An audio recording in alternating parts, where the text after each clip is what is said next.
साल 2008 में महाराष्ट्र के एक हॉस्पिटल में एक महिला बहुत ही तेज़ी के साथ करहा रही होती है। उसे बहुत ज़्यादा दर्द हो रहा होता है, लेकिन बाहर उसका पति बहुत ज़्यादा खुश हो रहा था। दोस्तों, ये दर्द कोई साधारण दर्द नहीं था। आज उसको कोई बच्चा होने वाला था और जैसे ही थोड़ी देर बाद वहाँ पर बच्चा होता है, बच्चा एक नहीं बच्चे दो होते हैं। दोस्तों, जुड़वा एक लड़का और एक लड़की हो जाते हैं। जब पति को इस सब के बारे में पता चलता है तो वो बहुत ज़्यादा खुश होते हैं और पूरे हॉस्पिटल में मिठाई बंटवाते हैं। दोस्तों, उसके बाद ये बच्चे धीरे धीरे करके बड़े होने लगते हैं। इनके नामकरण की विधि रखी जाती है।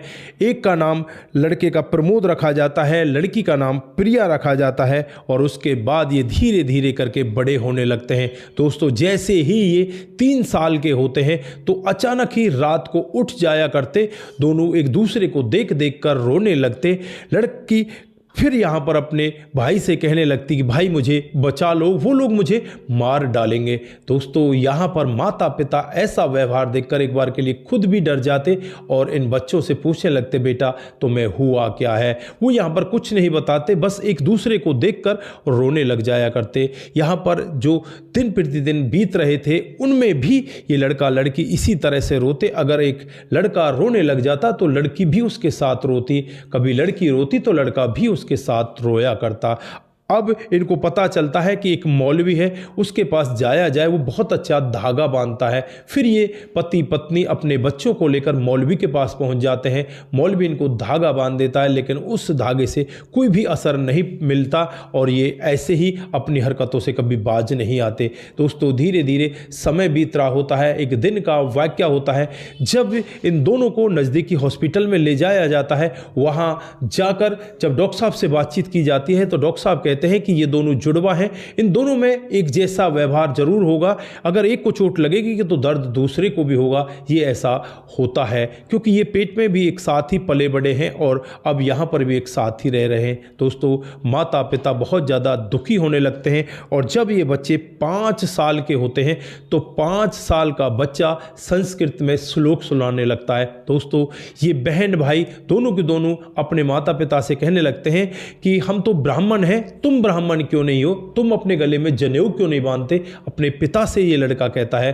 दोस्तों, पिता ऐसी बातों को सुनकर एक बार के लिए हक्का बक्का रह जाता है। ये दोनों के दोनों ही मंदिर में जाया करते, वहाँ पर पूजा पाठ किया करते। 5 साल का बच्चा अगर मंदिर में जाता है तो आसपास के लोग भी कहने लगते हैं कि तुम्हारे बच्चे तो बिल्कुल भक्त हैं, ये तो भक्ति करते हैं, भगवान के प्रति इनकी बहुत ज़्यादा रुचि है। दोस्तों, होता भी कुछ ऐसा ही है। इसी तरह से अब धीरे धीरे समय बीत रहा होता है। एक दिन का वाक़या होता है जब पहली क्लास में ये बच्चे होते हैं। मैडम कुछ हिंदी में पढ़ा रही थी तो ये बच्चे उस हिंदी को संस्कृत में ट्रांसलेट कर देते हैं और संस्कृत में मैडम से तरह तरह के सवाल पूछने लगते हैं। मैडम हक्का भक्का रह जाती है, इतनी छोटी सी बच्ची, इतना छोटा सा बच्चा हमसे संस्कृत में सवाल जवाब कर रहा है। दोस्तों, मैडम यहाँ पर इनके घर पर शिकायत करती है और यही कहती है कि तुम्हारे बच्चे तो ओवर स्मार्ट हैं, ये तो हमें उल्टा पढ़ाना चाहते हैं।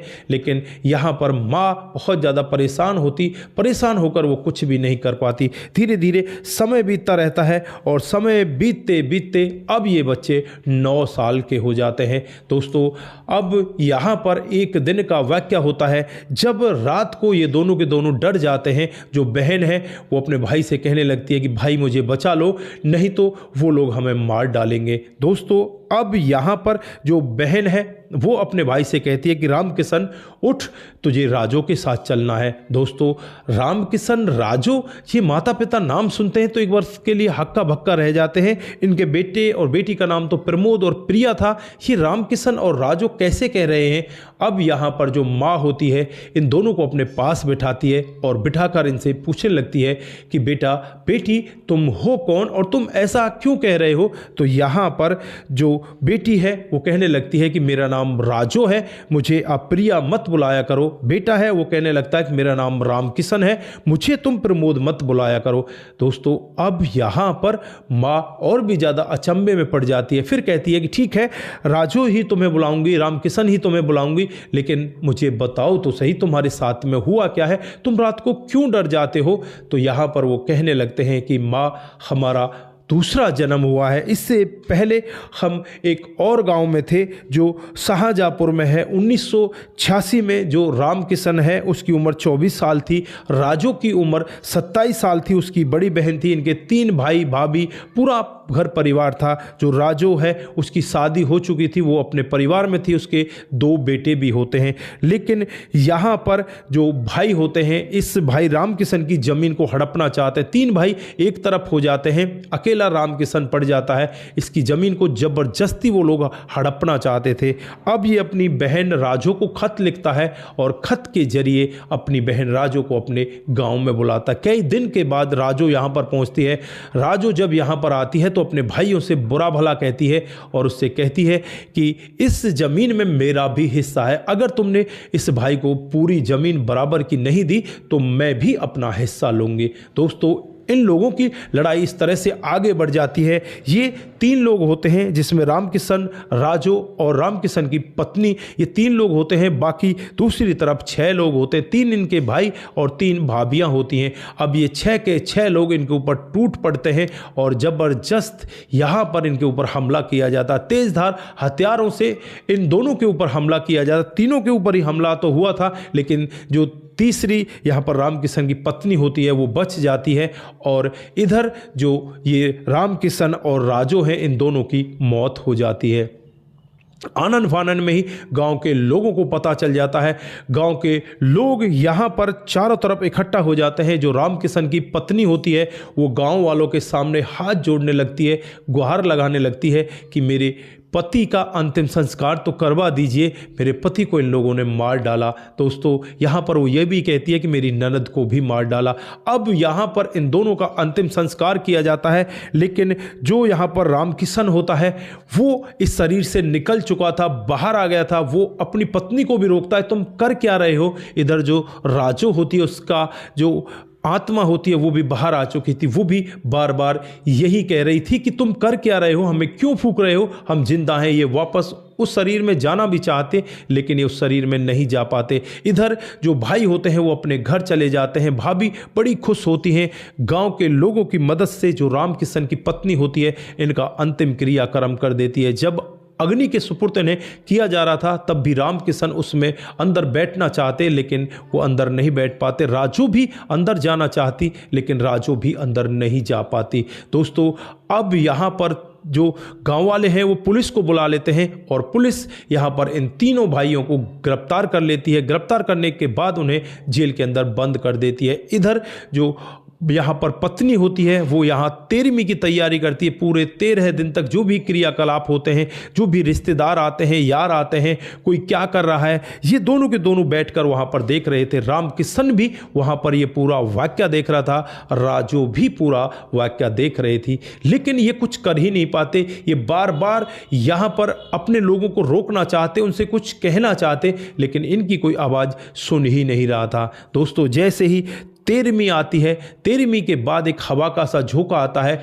उसके बाद इनको पता ही नहीं होता कि ये कहाँ है। और फिर उसके बाद ये यहाँ आकर जन्म ले लेते हैं और जन्म लेने के बाद यहाँ पर जब ये 3 साल के होते हैं तब इन्हें पूरा वाकया याद आने लगता है। रात को ये इसीलिए डर जाया करते, इसीलिए रोया करते। बहन अपने भाई से यही कहती कि भाई मुझे बचा लो, नहीं तो ये लोग मुझे मार डालेंगे। दोस्तों, इसी तरह से अब यहाँ पर माँ को तो यकीन हो चुका था कि शायद इनका पुनर्जन्म हुआ है, लेकिन विश्वास वो अभी भी नहीं कर पा रही थी। वो यही कह रही थी कि अगर ये वाकई में सत्य है तो तुम्हारे भाई अभी भी जिंदा होंगे, तुम्हारी भाभी जिंदा होगी, तुम्हारी पत्नी होगी, या इस राजू के जो बच्चे हैं वो भी जिंदा होंगे।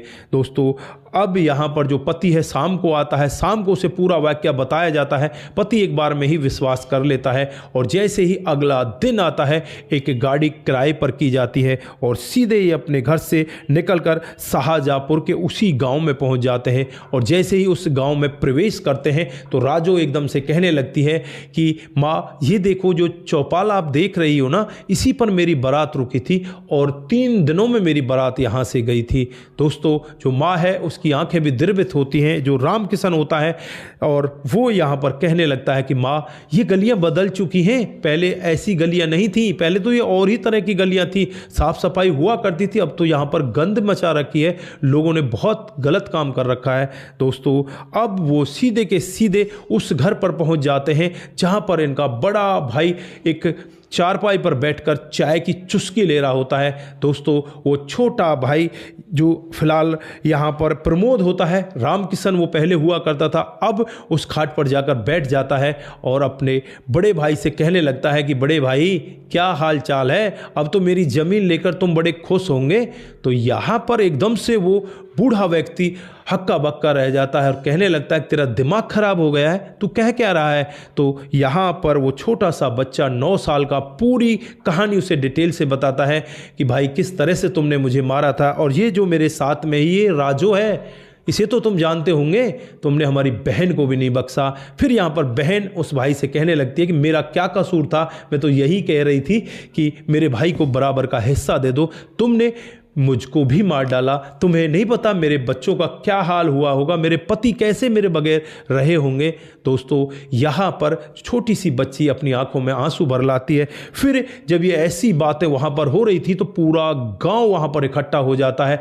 गांव के सभी लोग यही एक दूसरे से कह रहे होते हैं राम किशन राजू वापस आ गए हैं। दोस्तों पूरा गांव उन छोटे छोटे बच्चों को देखकर, उनके मुख से एक एक शब्द को सुनकर बहुत ज़्यादा खुश भी होता है और दुखी भी होता है। दोस्तों क्योंकि गांव के सामने ही ये पूरा दृश्य हुआ था, गांव के सामने ही 2 अर्थियां उस गांव से उठी थी और गांव को आज पूरा याद होता है। फिर वहां पर एक बूढ़ी औरत आती है जो इनकी पहले नाते में चाची लगा करती। राजू उससे पूछने लगती है चाची तुमने तो सब कुछ देखा था, आज तुम भी यहाँ पर मरने की कगार पर हो, आज तो सच बता दो। तो वो बूढ़ी चाची फूट फूट कर रोने लग जाती है, कहने लगती है कि राजू तू बिल्कुल ठीक कह रही है।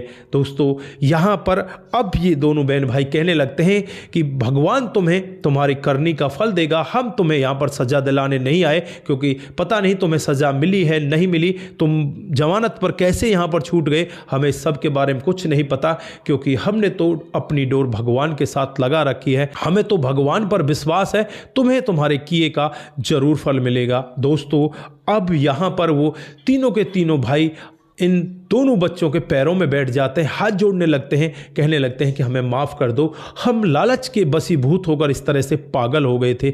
लेकिन यहाँ पर ये लोग यही कहते हैं कि हम तुम्हें माफ़ करने वाले कौन होते हैं, भोले भंडारी बैठा है ना, वो सब कुछ देखेगा। दोस्तों जो यहाँ पर इनके फ़िलहाल के माता पिता होते हैं प्रमोद और प्रिया के, वो इनसे कहते हैं कि चलो अब यहाँ से चलते हैं। दोस्तों जो फ़िलहाल की डेट में प्रिया होती है, पहले जन्म में उसका नाम राजू हुआ करता है, वो कहती है कि मुझे अपने ससुराल में भी चलना है, अपने बच्चों को देखना है, और जब उनको मैं देख लूँगी तो मेरा मन भर जाएगा। दोस्तों उसके बाद ये उस गांव में जाकर देखती है तो वहाँ पर उनका परिवार होता ही नहीं, जो उनका परिवार होता है वो तो यहाँ से पहले ही दिल्ली जा चुका होता है। दोस्तों उनसे फिर दिल्ली का एड्रेस लिया जाता है और ये सभी के सभी लोग दिल्ली पहुँच जाते हैं।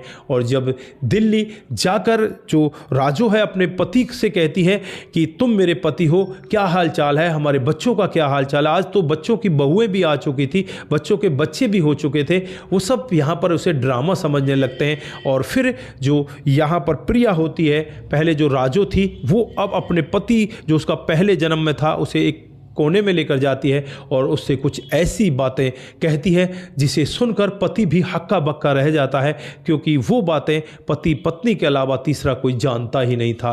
दोस्तों अब यहाँ पर उसे भी विश्वास हो जाता है कि ये मेरी ही पत्नी थी, इसका पुनर्जन्म हुआ है।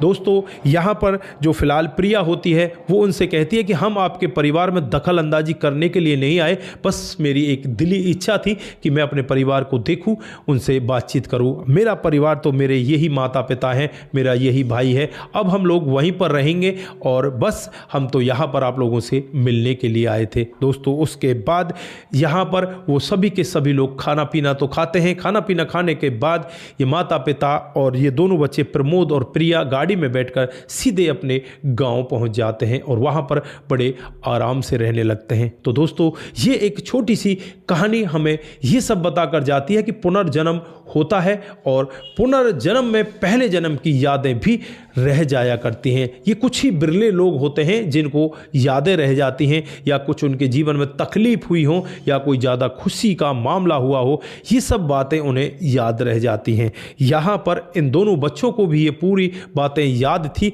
और आज इन्होंने ये पूरी की पूरी सच्चाई से यहाँ पर सभी लोगों की आंखें खोल दी। तो दोस्तों, ये रही आज की छोटी सी कहानी। आप लोग यहाँ पर क्या कहना चाहते हैं? क्या पुनर्जन्म होता है या नहीं होता? आपकी जो भी राय है एक बार कमेंट बॉक्स में जरूर दीजिएगा। दोस्तों, आज के लिए बस इतना ही। फिर मिलते हैं किसी नए वीडियो के साथ। तब तक के लिए आप अपना ख्याल रखें, अपने परिवार का ख्याल रखें।